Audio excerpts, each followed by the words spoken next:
그리고 앞으로 위기가 오면은 주가가 제일 많이 떨어져요. 주식 비중을 가감히 줄이시라는 거죠. 장단기 금리차가 5월, 6월 하반기 들어와서 급락할 거예요. 그렇게 되면은 위기가 다가온다. 위기 때 보면요, 그 이후로 부에 큰 차이가 나는데 그때 부를 축적하는 사람들은 두 가지가 있었어요.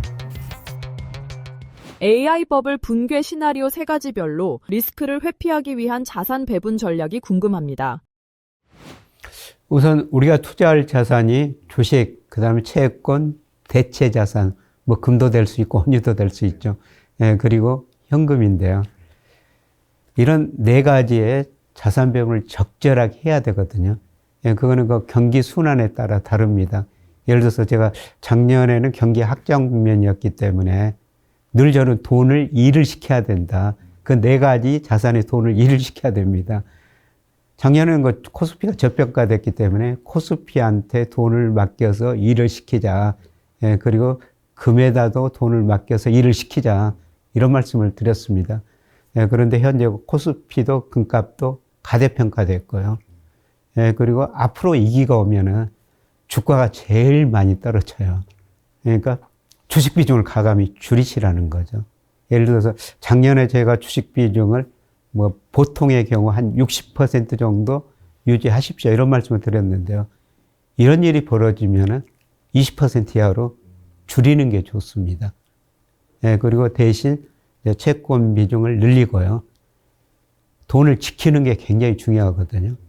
현금성, 유동성이 높은 자산, 뭐 은행 예금도 좋고요. 그 다음에 뭐 주가라는 건 조정 이익이 끝나고 다시 오릅니다.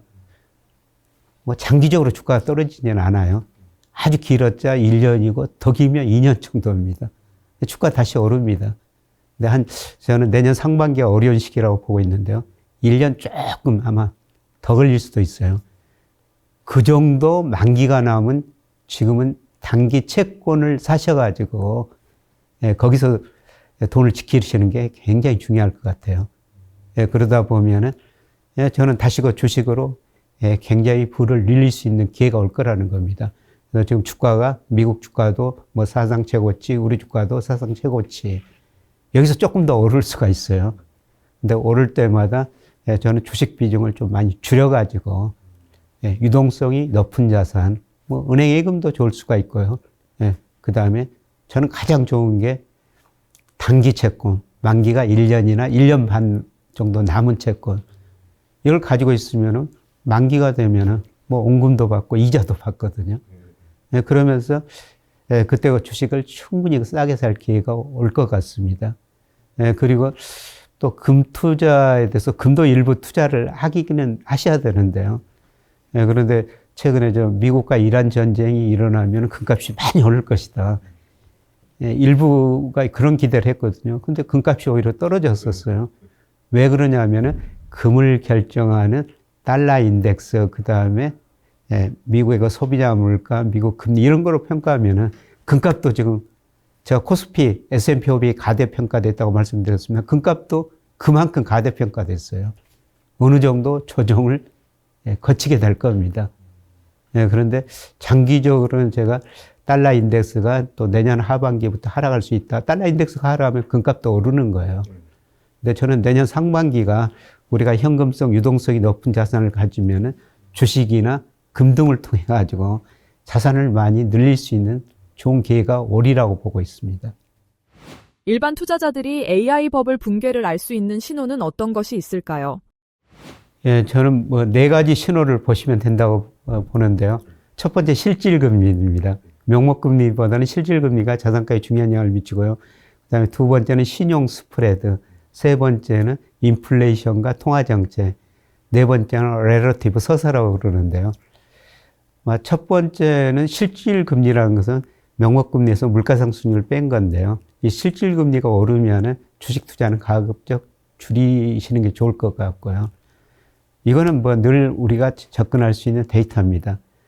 그런데 더 일별로 관찰할 수 있는 게 신용 스프레드예요. 여러분들이 그 세인트루이스 연방은행 같은 데 들어가면요. 일별로 신용 스프레드를 발표해요. 그 신용 스프레드가 여러 가지 있는데요. 뭐 하이힐드하고 국채 수익률 차이, 그 다음에 회사채 BBB 등급 회사채 수익률하고 국채 수익률 차이, 이런 걸 일별로 관찰할 수가 있습니다. 이게 오르기 시작하면요, 아, 이기가 다가오고 있구나. 이거 일별로 관찰할 수가 있는 거죠. 예, 그리고 물가가 많이 오르면은 중앙은행이 금리를 인상할 수밖에 없거든요. 물가도 봐야 되고요. 예, 그 다음에 중요한 게 서사죠. 많은 사람들이 지금 AI 이번에는 다르다. 예, 그렇게 주장하는데요. 이제 주가가 오르다가 조금 떨어지면은 좀 의심을 하게 되거든요. 과연 AI 기업들이 이익을 그렇게 많이 낼 수 있을 것인가? 그런 의심이 생기면요. 예, 그때는 뭐 주가 정점 지나고 조금 하락 시점입니다만은, 예, 그때는 과감히 그 주식 비중을 줄이시는 게 적당합니다. 근데 제가 가장 그 중요한 지표는 우리가 일별로 관찰할 수 있는 신용 스프레드, 이걸 보시면 될 것 같아요. 케빈 워시 후보가 연준 의장 인준시 금리 경로는 어떻게 생각하시나요? 우선 케빈 워시 제가 청문회를 자세히 좀 살펴봤는데요. 예, 가장 중요한 게 뭐냐면은 인플레이션, 중앙은행 정책 목표가 인플레이션이죠. 예, 그런데 2020년 코로나 때문에 미국 경제가 심각한 침체에 빠지니까 미 연준이 양적 완화를 통해 가지고 엄청난 돈을 풀어버렸거든요. 예, 그것 때문에 인플레가 발생했다는 것입니다.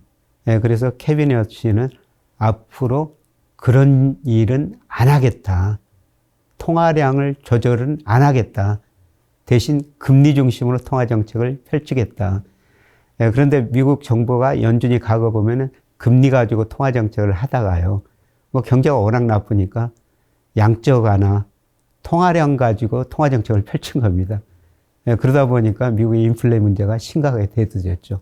그래서 케빈 워시는 이제 경제가 나쁘고 그 다음에 자산값이 많이 떨어지더라도 통화는 많이 풀지 않겠다. 예, 그런 식으로 나오고 있거든요. 이거는 자산가격에 조금 부정적이라고 볼 수가 있어요. 근데 이제 케빈 워시가 앞으로 저 금리를 내릴 것인가, 뭐 유지할 것인가, 뭐 올릴 가능성은 제가 보기에는 좀 낮습니다. 예, 그런데 연준의 그 통화정책 목표가 물가 안정하고 최대 고용이죠. 아마 유가 상승 때 그동안 돈이 많이 풀려가지고 물가는 목표 수준 2%보다도 높을 거예요. 예, 그런데 최근에 보면은 미국 소비 증가세가 둔화되면서 조만간 고용이 많이 나빠질 거예요.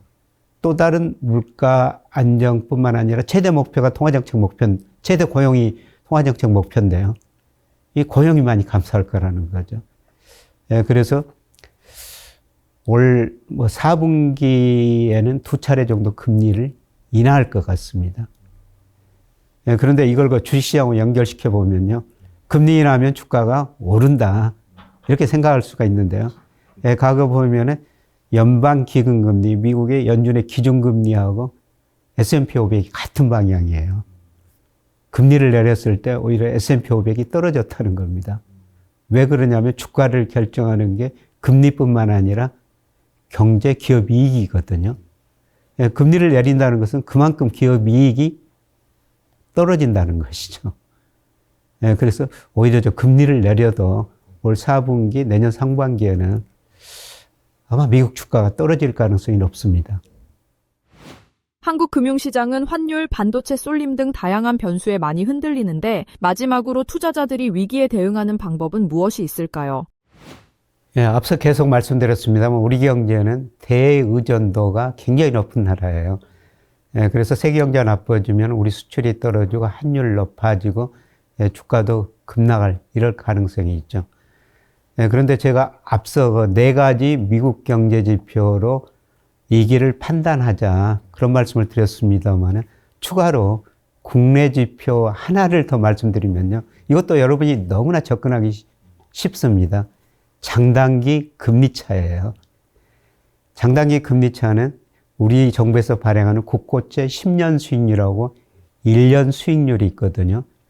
그 차이가 앞으로 경제를 예측해 줍니다. 그게 떨어지면은 우리 선행지수, 앞으로 경기를 예측해 주는 선행지수가 떨어졌고요.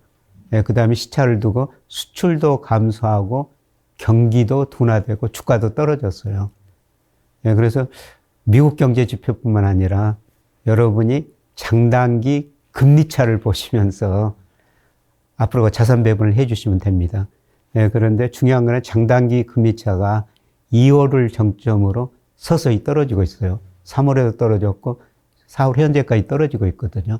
이게 서서히 떨어지는데 5월, 6월 하반기 들어와서 급락할 거예요.